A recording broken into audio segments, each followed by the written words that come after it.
আসসালামু আলাইকুম প্রিয় ভিউয়ার্স, আপনারা কেমন আছেন? আশা করি ভালো আছেন। আমি আল্লাহর রহমতে আপনাদের দোয়াতে ভালো আছি। তো কোরবানির মৌসুম চলছে, পেট গরম, মুখের স্বাদও চলে গেছে গোশ প্রতিদিন খেতে খেতে। তো তাই লাউ নিয়েছি রান্না করার জন্য। আর মাছ তো কোথাও পাওয়া যায় না, যাও টুকটাক পাওয়া যায়। মাছের গায়ে একদম আগুন লেগে গেছে, আগুন লাগার দাম সাধ্যের বাইরে চলে গেছে। তারপরও খেতে হবে, তাই চলে আসছি একটু স্বপ্নবাজারে অল্প করে মাছ নেওয়ার জন্য। তো এসে দেখি মাছ ওরকম নেই, অনেকগুলো বাজার ঘুরেছি, টুকটাক ওই রকম পাওয়া যায় না, হালকা পাতলা মাছ পাওয়া যায়। আর ফলের গায়ে অগ্নিগিরি লাভা পড়ে গেছে, কিনে খাওয়া যাচ্ছে না। তা যদি হয় একটু পিওর পাহাড়ি কিছু লিচু পেয়েছি, তাই 50টা লিচুর দাম 400 টাকা চাইলো। তো দরদাম করে আমি 300 টাকার মধ্যে নিয়েছি। খেতে এতটা সুস্বাদু কি বলবো। ওই যে আমাদেরগুলো রাস্তার পাশে বা দোকানে, মিনা বাজার, সব কৃষিবিদ, সব জায়গায় অনেক দাম, কিন্তু খেতে অস্বাদ। ভিতরে যে একটা কেমিক্যালটা খেলেই বোঝা যায়। আর এইটা তুলনামূলকভাবে খেতে একটু সুস্বাদু, তাই নিয়ে আসছি খাওয়ার জন্য। ওই আমার বাসার কাছে আছে পাহাড়ি বাজার, ওখান থেকে নেই। খেতে দারুণ লাগলো, কি বলবো, রসে ভরা টইটম্বুর, যদিও অগ্নিগিরি লাভার মতো দাম, খেতেও খুবই সুমিষ্ট। আর নিয়েছি পাহাড়ি একটা লাউ, এই যে খোসা ছাড়িয়ে রেখেছি, খোসাগুলো ভাজা করব, লাউ রান্না করব আজকে। আর বললাম না আগুন গায়ে মাছের, সেখান থেকে এই দাম দর করে একটা রুই মাছ নিয়েছি, এটা ভুনা করব কিছুটা, লাউয়ের খোসা ভাজি করব। আজকের সবগুলো মুখরোচক খাবার, মুখ একদম কেমন হয়ে গেছে গোশ খেতে খেতে, তাই এইসব রান্নার আয়োজন চলছে। দেখুন, ভালো লাগবে দেখলে আজকের ব্লগটি।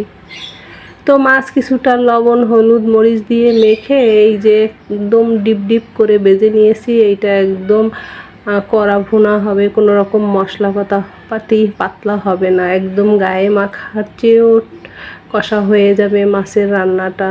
তাই আগে ভেজে নিচ্ছি একদম ডিপ করে ভাজা মাছ খেতে নেই, তারপরও ছেলেমেয়ের আবদারে করতে হয়, এই আর কি। প্রিয় ভিউয়ার্স, আপনাদের ঈদ কেমন কার কাটলো জানি না, আশা করি ভালো কাটছে মন্দ কাটছে, সব মিলিয়ে আল্লাহর নিয়ামত হিসাবে যা আসছে তাই আলহামদুলিল্লাহ আমরা সবাই বলি। কেমন কি আর বলবো, সময় যেভাবে যাচ্ছে সেভাবে নিয়েই তো আলহামদুলিল্লাহ বলতে হয়। আমার কথায় মন খারাপ করবেন না, আসলে সব কিছু সৃষ্টির নিয়তির বাহিরে কিছুই না। তো গরুর কোরমা দিয়েছিলাম, সেখান থেকে 2-3 পিস নিয়েছি। আর রান্নাঘরে এতটা রোদ এসেছে, দেখুন রোদেতে ভিডিও করতে গেলে এরকম ঝলসে যায়, কি পরিমাণে আলো লাগছে। তো কোরমার গোশ অল্প পরিমাণে নিয়ে ভেঙে দিয়েছি, এর ভিতরে পেঁয়াজ কাঁচামরিচ দিয়ে লাউ দিয়ে একদম এক পাকে মশলাপাতি দিয়ে বসিয়ে দেব, তাহলে খেতে দারুণ লাগে। জানি না কে কে গরুর গোশের ঢাকাইয়া কোরমা তৈরি করেন। আর এই কোরমা দিয়ে লাউ রান্না, খিচুড়ি রান্না মহরম মাসের, তারপরে এমনি খিচুড়ি রান্না করে খেতে দারুণ সুস্বাদু হয়। আর গোশত কোরবানির আলাদা নিয়ামত, রহমত, বরকত, স্বাদের তুলনা হয় না এর সঙ্গে। আল্লাহর নামে কোরবানির গোশের স্বাদই আলাদা। যাই হোক, মশলাপাতি সব দিয়েছি, দেখুন কাঁচামরিচটা বেশি দিয়েছি, আর হলুদ, কোনো রকম মরিচ পাউডার দিব না। ওই গোশ থেকে অল্প একটু তেল দিয়েছি, 2-3 টুকরা কোরমার গোশ দিয়েছি। এখন সব লাউ দিয়ে একদম ঢাকা দিয়ে মাঝারি আছে রান্না করব। আর এই কোরমা দিয়ে লাউ রান্নাটা খেতে অসম্ভব সুস্বাদু। প্রিয় ভিউয়ার্স, যারা খায় তারা জানে, একমাত্র ঢাকার লোকরাই জানে কোরমা দিয়ে গোশের লাউয়ের রান্নার স্বাদ কতটা। তো সেদ্ধ হয়ে আসছে কিছুটা, একদম পাহাড়ি কচি লাউ দ্রুত সেদ্ধ হয়ে যাবে। ঢাকা খুলে দিয়েছি, এবারে আর ঢাকা দিব না, এইভাবে 2-3 মিনিট আরও জাল দিয়ে নেব। দারুণ সুঘ্রাণ বের হয়েছে লাউটা হালকা সেদ্ধ হওয়াতে, ওই যে কোরমার গোশের সুঘ্রাণ। তাই এর সঙ্গে লাউয়ের খোসা ভাজি করব, আলু একটা দিয়েছি, এই আর কি আজকের রান্না বান্না। এই তো চলছে। তো এই যে দেখুন, খোসা আলু পেঁয়াজ কাঁচামরিচ দিয়ে এটাও ভাজা করতেছি।